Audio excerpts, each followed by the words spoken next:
accept fear as a part of you. It's a powerful servant.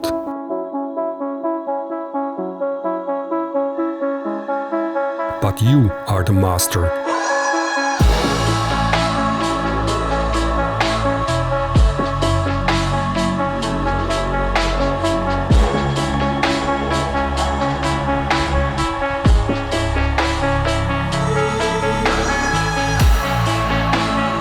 Mastering your fears is difficult. But trust me, it's worth the effort. Yeah. Yeah. Stay safe, my friend.